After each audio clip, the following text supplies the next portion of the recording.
Okay, so let's get back into what we're doing.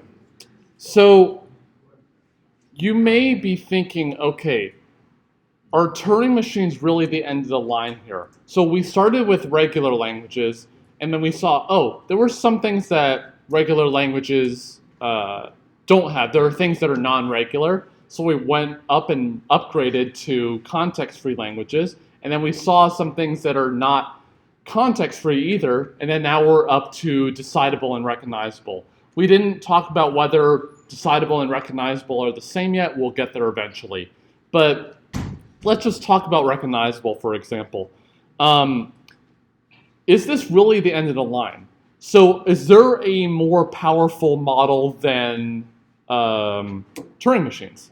Because if there are, we may want to explore that. So one thing that we want to at least try to connect here is, are Turing machines the right model for our computers? Because we started off with DFAs and PDAs and context-free grammars and all that, and we definitely can solve problems that those models can't solve with our computer. So like 0 to the n, 1 to the n, 2 to the n. Could you take a string which has zeros, ones, and twos in it and verify that the first third is zeros, second third is ones, third is twos? Yeah, that's relatively easy to do. But a PDA cannot possibly ever do it, or a grammar if you want. So you may think, okay, are Turing machines the right model here? Because they can actually store stuff and go back and mark things as the case may be. It seems like that is a lot more power, and in fact it is. So let's actually try to answer the question. Can Turing machines compute the same things as everyday computers?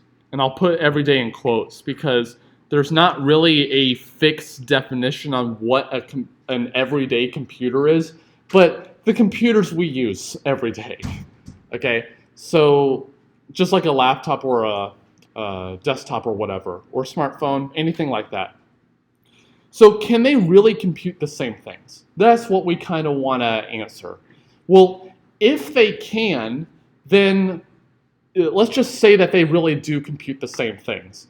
Then, if we can show that a Turing machine can't solve a particular problem, what can we say about our computers then? They can't solve the problem either because they're the same. If they're different, then we obviously gotta do something about that.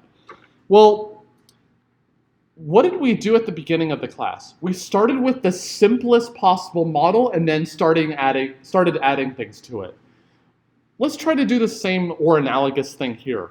What is the absolute simplest computation a computer could possibly do?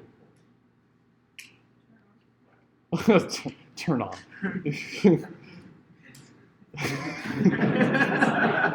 A Turing machine turns on. So I think we got that one covered. I meant a computational problem. Yeah, addition. Even simpler than addition. Instead of adding two numbers, instead add what? 1. Increment a number. Well, if we wanted to handle arbitrary addition, isn't that just a bunch of adding ones in a row? It's slow and stupid to do it that way, but can we do it that way? Just add ones a bunch of times. Okay, great. So can a Turing machine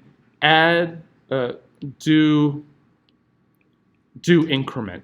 That's what I should say. So suppose we have a binary number stored on a tape. So 0, 1, 1, 0, 0, 1, 1.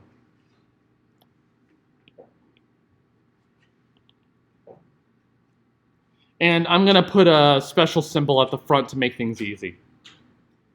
So let's read this left to right. The most significant bit is on the left, and the least significant bit is on the right. So numbers as we usually use them. So how would I add this number? So how would you add this number by 1 in binary? Go to the right. Okay, so let's go to the right. So we're traversing the right here, and I'm assuming you want to look at this 1 right here. Okay, now what do we do? Start flipping. Okay, so since we're adding 1, what does this entry become, the one that we're looking at? 0. It'll become a 0. So I'm going to use a different color here and update it to be a 0. Okay, now what do we do? Keep track of the carry. Oh, keep track of carry. So what do we do next? Well, what is our action? If it's 0, change it to 1. So what are we going to do with the tape head? We got to move left or right. We move left. Okay, great. So now we're looking here. Now what do we do? Change it to a 0. Okay. I'm going to follow your advice. Change it to a 0. Now what do we do? Go left again. Now we're looking at the 0. Now what do we do? Change it to a 1. Okay. And then now we move left again, right? Oh, so when I hit a 0 and I change it to a 1, we're done. Okay, so then what if I wanted to do addition again? I go to the right-hand end again, and then as long as I'm seeing 1s, I change them to a 0. And then when I finally see a 0 when I'm moving left, I change it to a 1, and then I'm done. Sound simple? Oh, so can Turing machines do increment then? Yeah. What is at the heart of every single computer program in terms of figuring out what instruction to run? So I'm at this instruction. How do I know what instruction's next? The program counter. Ah, so we can simulate a program counter. And you may think, okay, program counter actually increments by 4 or by 8 or something. Wait, could a Turing machine do increment by 4? Yeah, how would it do it? Yeah, do the increment by 1 4 times. Super. So Turing machines can do increment. Awesome. Yeah. We decided to implement by Geometry also says like PDAs can't do the implement. Yeah, PDAs would have trouble because if you have, say, this value on the stack, well, you would have to put the least significant bit on top because you got to modify that. Well, then, in order to access the other contents to change them to zeros, I got to pop things off the stack. Where am I going to put them?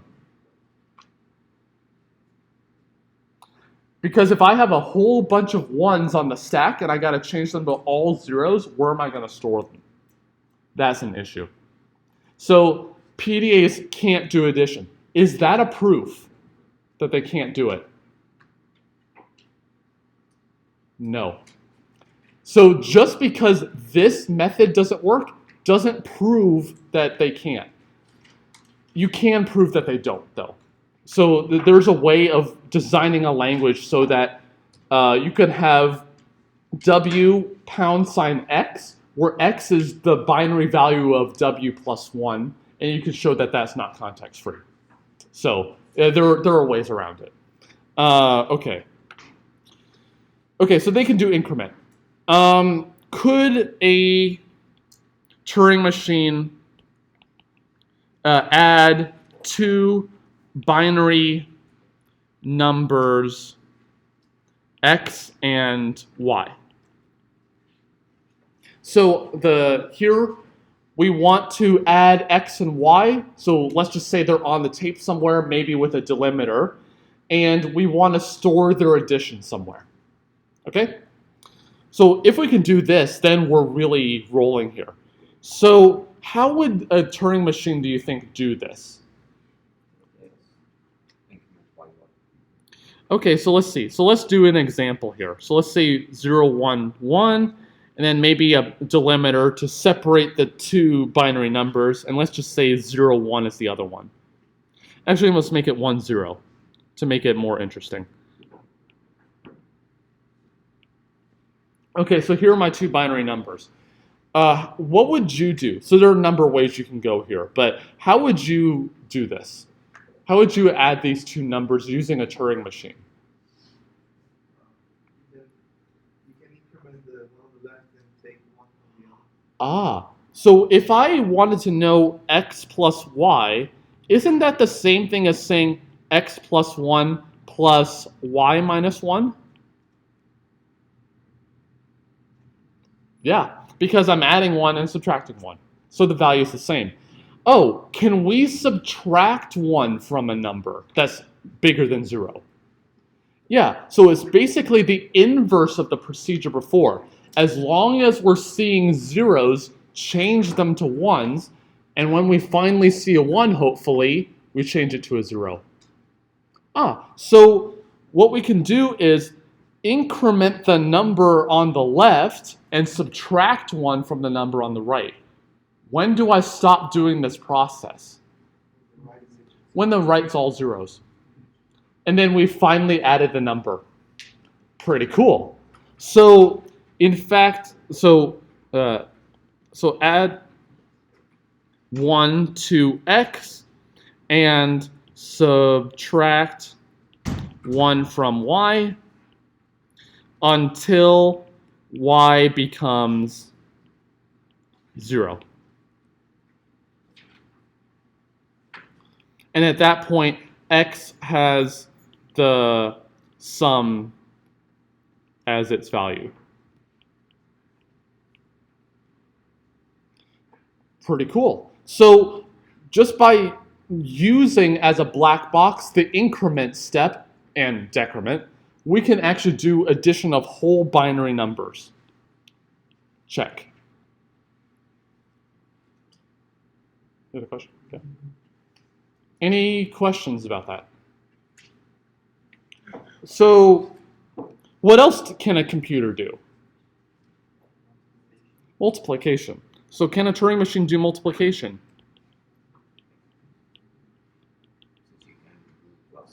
Yeah, it's just plus, and instead of adding 1 to x, we add the original value of y to x and decrement y by 1. So in fact, we can. What else can a computer do? Well, multiplication. What about division?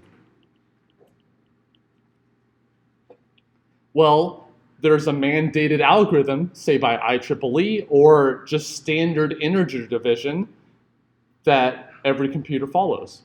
So if we can do that, then we're all set. So in fact, we can do division too. Because we can just make a machine that if we needed to do repeated addition or multiplication, we already have machines for those. And so division, all we need to do is just do repeated multiplication. So one way you can go is if we're trying to divide A divided by B. Oh, by the way, anyone know why the division symbol is a bar with 2 dots on it? Prepare to have your minds blown. It means numerator over the denominator. That's what the dots mean. Wait, what? Isn't that pretty? My mind was blown when I saw that too. Yeah.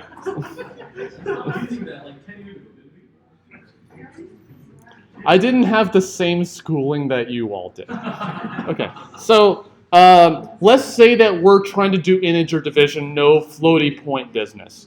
So what would we do here? Well, let's just say that the real division is equal to k.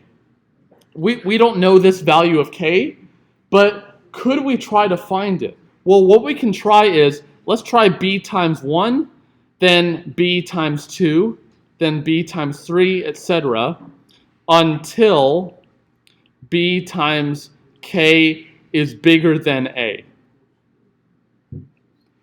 Then if it equals a, then we're all set. If it's bigger than the division failed, then we would have to resort to floating point division or anything else, depending on what we need to do.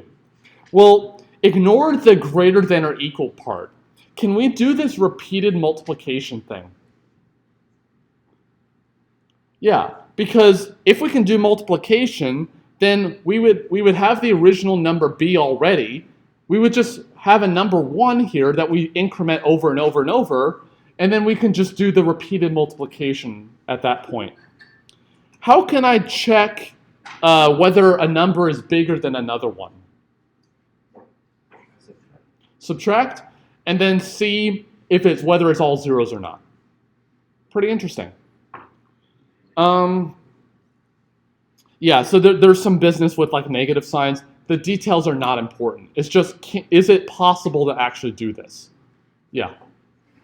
Instead of repeated multiplication, what if we do repeated subtraction? Yeah, so repeated subtraction would work too. So there are multiple ways of approaching it. It's not one standard way. The issue here is if it doesn't divide evenly, but again, the details are just not important. Because there is a mandated algorithm for how division works in computers, we can implement that with Turing machines with a lot more work, but we can do it. Okay, well, what else can a computer do? Oh, sorry? Bitwise operations. Bitwise operations. Can a Turing machine do bitwise? No, they cannot. Of course they can. So why can a Turing machine do bitwise? What's that? Yeah, so it could read and write symbols. So if we wanted to do, for example, a bitwise with number b, then what we can do is zigzag between the inputs and keep a result somewhere. And we keep track. If the corresponding positions were both 1s, then we write a 1. Otherwise, we write a 0. And so therefore, we can do bitwise. We can do OR, same idea. What else can a computer do? What, sorry? I can't hear you at all. Okay.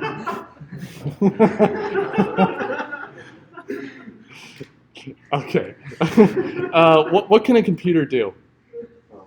What's that? Power. How would you do powers, like a to the power b with a computer? I mean with a Turing machine. It's just a repeated multiplication. What about cosine or sine? Trig functions. Could a Turing machine do those too? Yeah, because there's a standard mandated algorithm for it.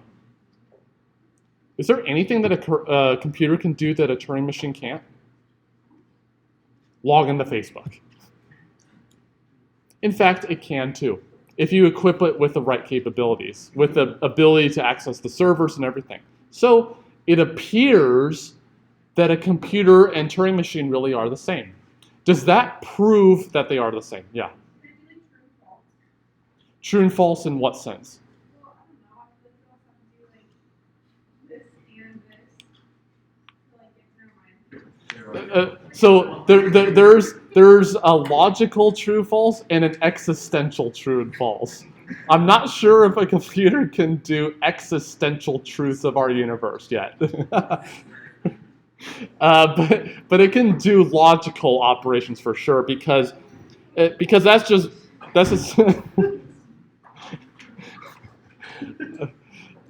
okay. Any other ideas?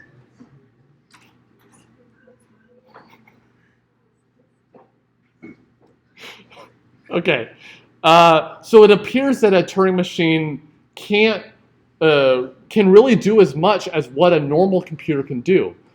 So does that actually prove that they really can do the same things? No. Just because I showed you a bunch of examples, does that prove that they can really do the same thing? Could there be some magical operation by some random computer somewhere, some instruction that a Turing machine can't do, that I haven't shown you here? Maybe. Probably not, but it's possible. So it's the belief that the Turing machine model is equivalent to the computer model. Not that they are provably the same, but it's just, it appears to be the same. And so this is one of the most important things in the class. Is the reason that it might be is because you have to come up with something clever in order for. Yeah, and I'm going to visit that, yes. So this concept is called the Church-Turing Thesis. And what does it say? It says that our intuitive notion of algorithms are the same as that of Turing machines. They didn't say exactly this, so it's kind of a misattribution. And in fact, it's such a misattribution that that one author is actually forgotten on this list, and believe it or not, I can't remember his name. So that shows how unknown he is. But if you look at the Wikipedia page, it has it there. So notice, does it say theorem or lemma or whatever? It says thesis. So what does that mean compared to theorem? It's not an actual proof. Why is it not a proof here? Because we would need to define what intuitive means. So if we could, then it would be a theorem. But intuitive is not really something that you can prove. So it's an intuitive idea. We kind of understand what algorithms are, and we can kind of agree on what an algorithm does and what operations are commonly used, but that's not an actual proof that they're the same. It seems like they're the same, and that's what they're saying here, but it's not an actual proof. So Church was a mathematician from the 1940s, and Alan Turing is, of course, really famous, a famous British mathematician. Okay, so what does this actually tell us? It tells us that if we can find some problem that can't be solved at all by any Turing machine, then it's hopeless that a normal computer can solve the same problem. Okay? So in order to actually reach that, to talk about problems that a computer can't solve, let's first talk about problems a computer can solve, or a Turing machine can solve. Okay? Because it's a lot easier to talk about a Turing machine version of the problem because that has a formal definition. Whereas a computer, we don't really have a formal model of a computer. We do have one of Turing machines. So if they're the same, Turing machines are a lot easier to prove something with than with computers. Does that make sense? Okay. So here endeth the chapter 3. I decree chapter 3 ends here, and the end of whatever will appear on midterm 2 ends here. Any questions on that? Okay, so let's start chapter 4.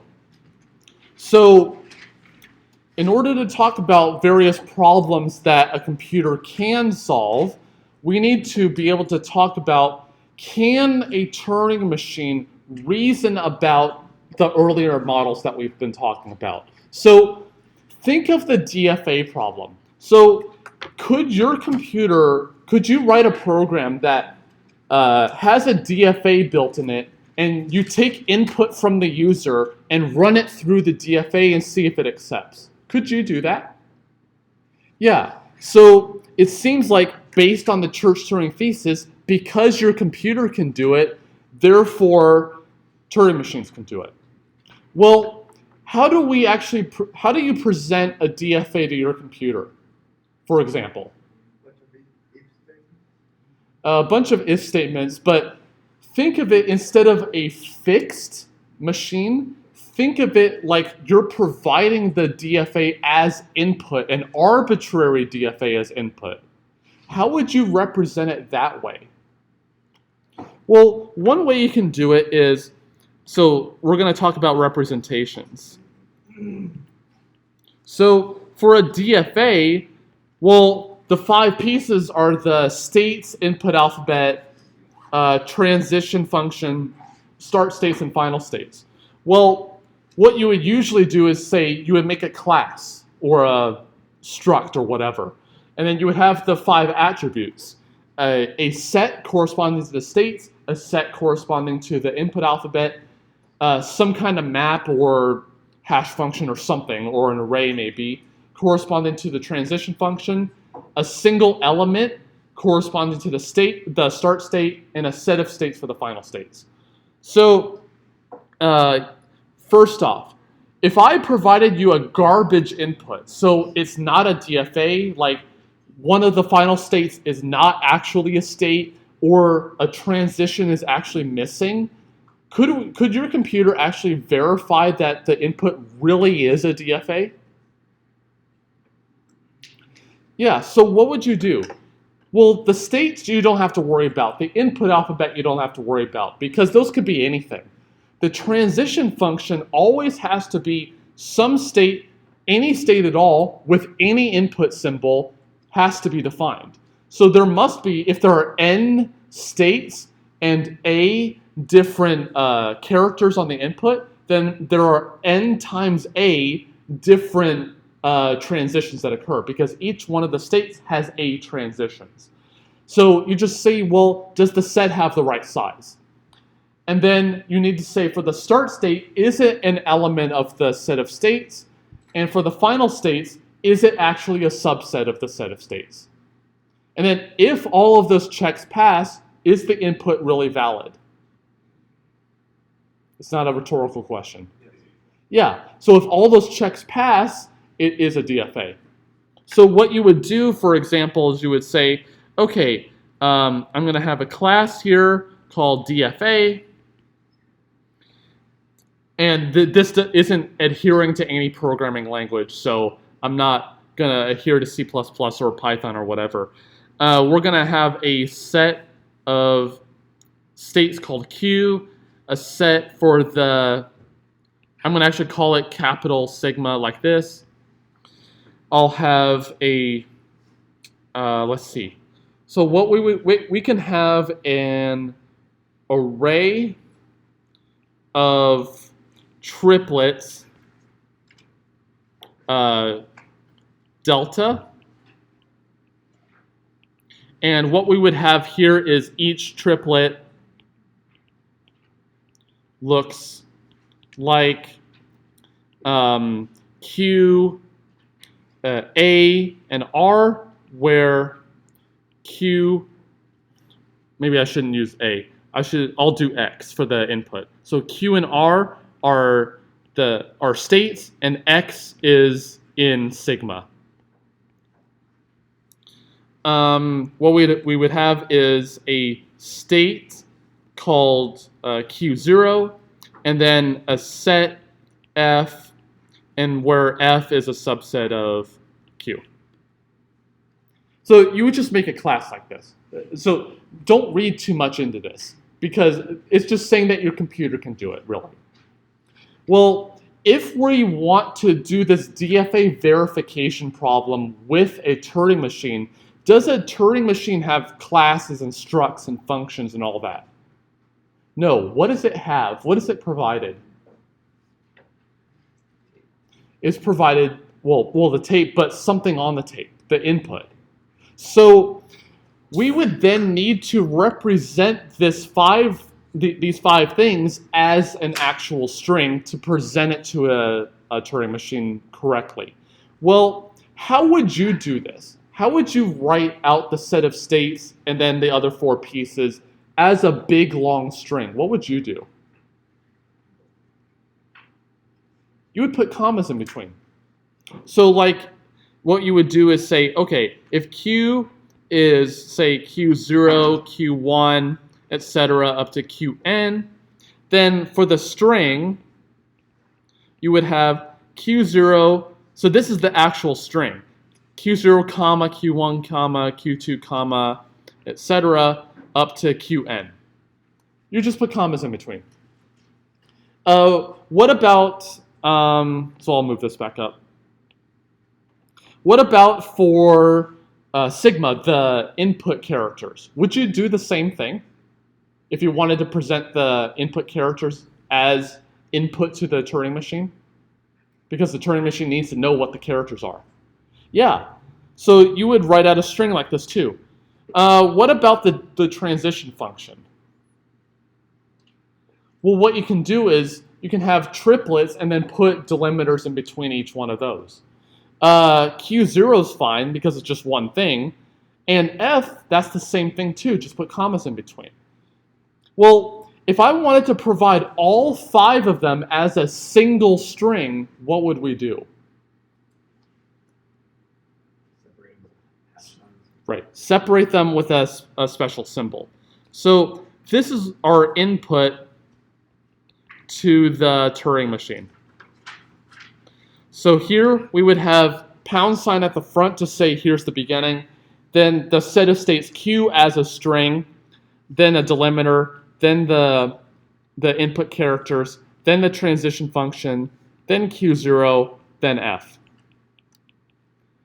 So that's what the tape will have, and then blanks afterward.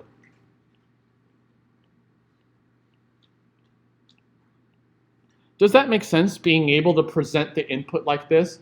Because we don't have states to deal with. We don't have classes to deal with to be able to put things arbitrarily. We need to represent it as a string somehow. Okay, well, do you have to follow this convention?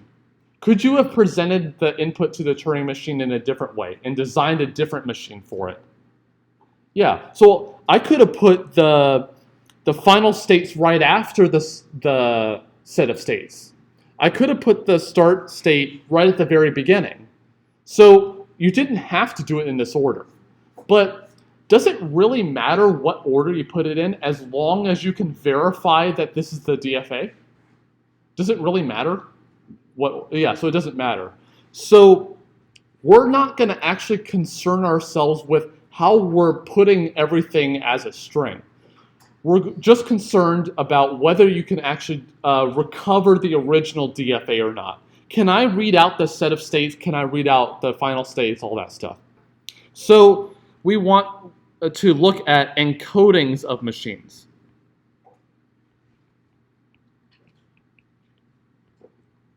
Well, not just machines, but anything really.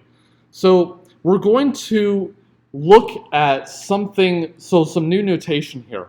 So here we're going to say angle bracket M with an angle bracket on the end means the string encoding of a machine, or really anything, M. So by putting it in between these angle brackets, we're encoding it in some way as a string. It doesn't really matter what the encoding actually is, but as long as we can figure out, we can agree on some encoding, then we're okay. So we're not going to debate the actual encoding as long as we can agree on something. Okay, well, let's see. So what was our problem that the computer was able to solve? We were able to be fed an arbitrary DFA and an arbitrary string, and then figure out whether or not that DFA accepted that input or not. And we said the computer can do it. And so our task is to figure out whether the Turing machine can do it too. So this problem is called A sub DFA. So this is just the name of the language. So again, we're still talking about languages, right? We're talking about languages throughout anyway. But the name implies the capital A on the front means the acceptance problem. We're trying to figure out whether a DFA accepts some input or not. So what does this language have? It has encodings of a machine M and an input W, where M is a DFA and M accepts W. So again, I don't care what the actual encoding is. By encoding the machine with the input, as long as we can agree on some encoding, then everything will be fine. Okay, does that make sense? Okay. So, and here's another thing. Computers can definitely solve this problem. Take a DFA and an input and figure out whether the DFA accepts or not. How does the computer actually do that? What does the computer do? So it gets the DFA in, it gets the input in. What does it do? So if you saw a DFA with an input, what would you do? Run through states. Yeah, you would run through the input and see what state you go to. And what would indicate that the machine accepted the input at the very end? If we end up in a final state, right? And here's another thing. Could that process take forever if we're presented as a string? No, because the string that we're provided is finite in size. So we progress one character at a time through the input.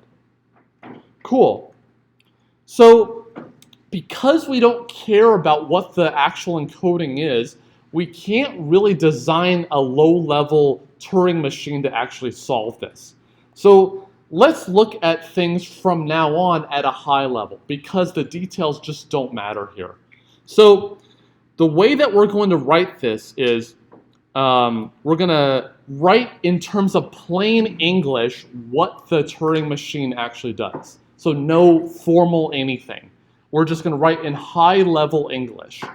So the way we write this is we're going to say on input, and then the input that we're going to be provided is MW. So we're going to be provided some input, and then our task is to figure out whether the machine there accepts the input that's provided. Does everyone understand the goal that we're trying to do? Or does anyone need clarification?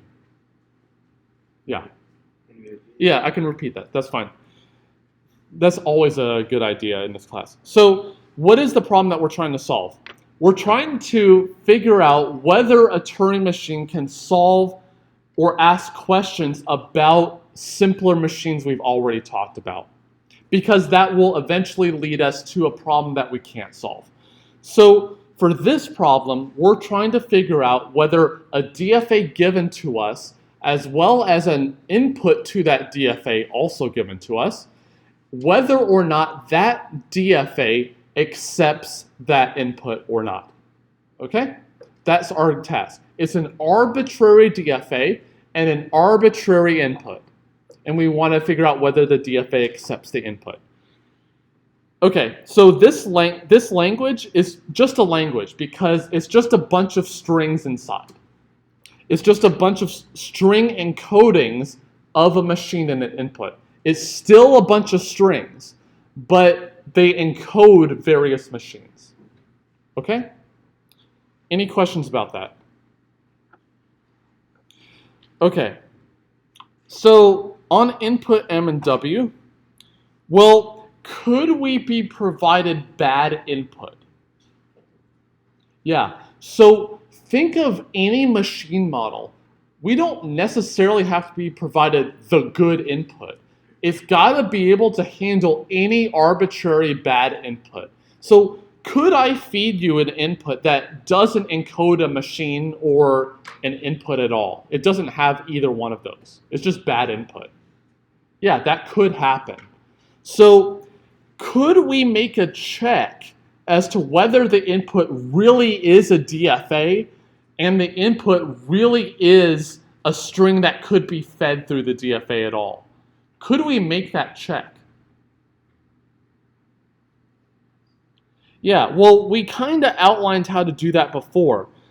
If the encoding looks like this, for example, where we have states, input symbols, transition function, start state, final states, separated by delimiters, well, to verify it's a DFA, what we would need to do is just say, is the start state one of the set of states at all? Is the final states a subset of the set of states? And is the transition function a total function?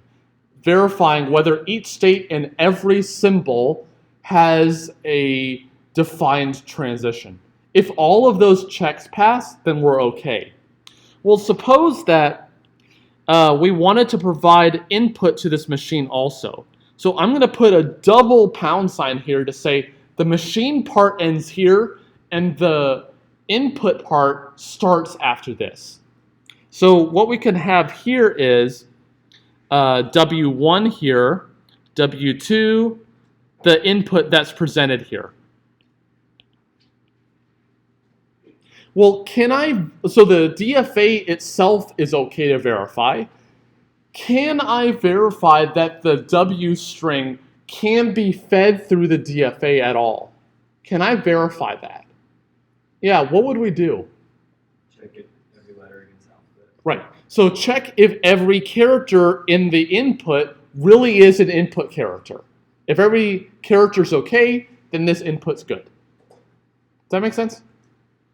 Okay, cool. So here we're going to simplify all of that verification to say on input MW where M is a DFA and W is an input string. So it really can be fed through the DFA here. So the where clause here means we're verifying that M really is a DFA. Because if it's not, then we shouldn't accept the string because it's not in this language. Remember, this language encodes a machine and an input. If the input provided is not a machine, it's not in this language. So we should not say accept here. Okay, so what is our first step? What would a DFA do? What would your computer program do to verify whether or not the input provided is accepted by the DFA? Yeah. You could start at the first character and then go through the alphabet and move to the second character. Right. So what we would do is run through each character of W and maintain which state the machine is in.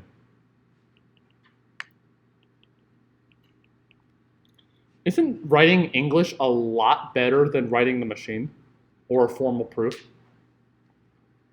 So as long as we write this in an intuitive way, then we're okay. Okay, so again, what problem are we trying to solve here? We're trying to figure out whether the machine accepts the input. Okay, so how would we verify then that the DFA accepts the input? Yeah, so we would just check the final state, check the state that we reach at the end. If it's a final state, then we should say, yes, this input that's provided to me really should be in ADFA, because the language ADFA, because the machine accepted the input. If we end up in a state that is not final, what should we do? Well, we should definitely not accept because it's not in this language. Cool. So the way we write this is if the last state is a final state in the machine M, then we're going to say accept, like this. Okay?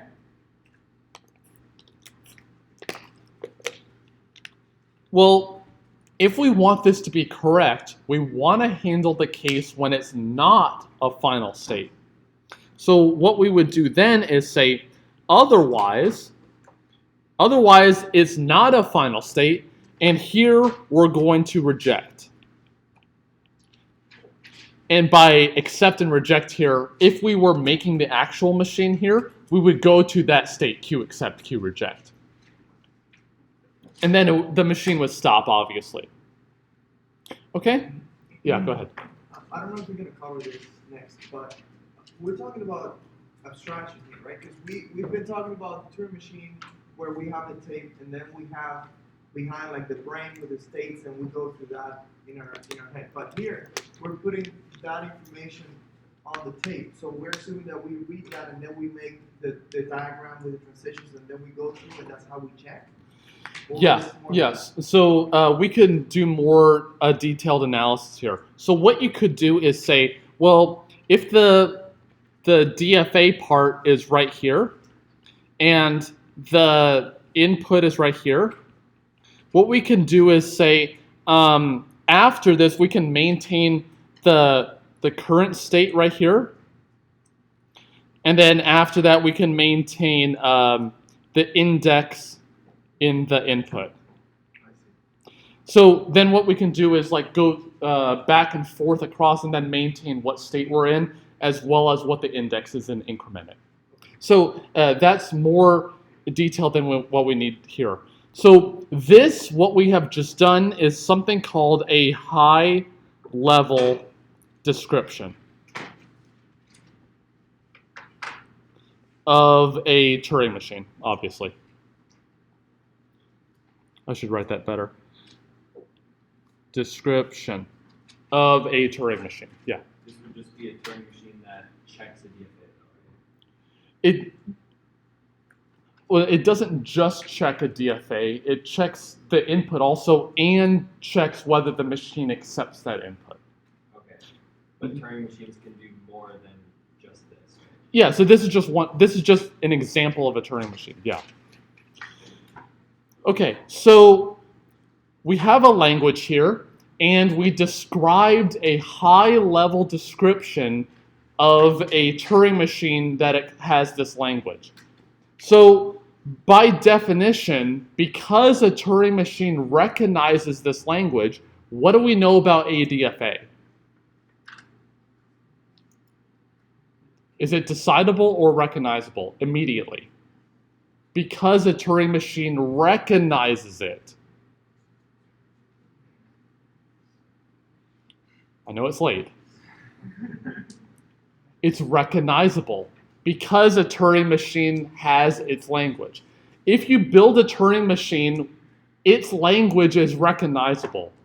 So by building this machine here, its language is recognizable by definition. And its language is ADFA. So ADFA is recognizable by definition. Is ADFA decidable? What does decidable mean?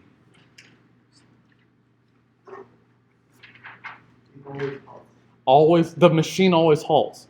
Does the machine actually always halt here? Yeah, so let's actually do each step with a lot of detail. The verification step only, can that be done in a finite amount of time? Well, let's see. The input itself is finite, in the machine, of course. So checking the machine takes a finite amount of time because the size of the machine is finite. And checking the input against the input alphabet is also finite, so that is a finite computation. Running through, so step one here, can step one be done in a finite amount of time? Yeah, why? Because the input W is finite, so the number of characters we need to look at is finite, and so going across back through the input to figure out what transition is next, that takes a finite amount of time. So the whole step one takes a finite amount of time too. And what about steps 2 and 3? Do you think those take a finite amount of time to go to a single state? Yeah, so those take finite time too. Oh, so what do we know about ADFA? It's decidable. So therefore, ADFA is decidable.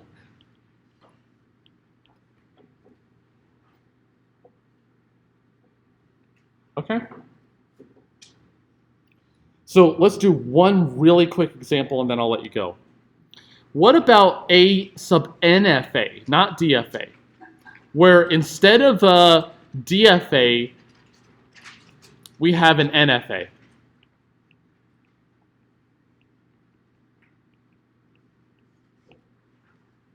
it the same? Because we can transform the NFA to DFA. Exactly. Why is a NFA decidable also? Because if I'm given the NFA and the input, I can just convert the NFA to a DFA and then call the decider for a DFA and then have it run. And then the answer is exactly the same. Whether we accept or we reject, it's exactly the same. And each step, because the power set construction takes a finite amount of time, therefore this is a decidable language too. So we'll talk about that next time.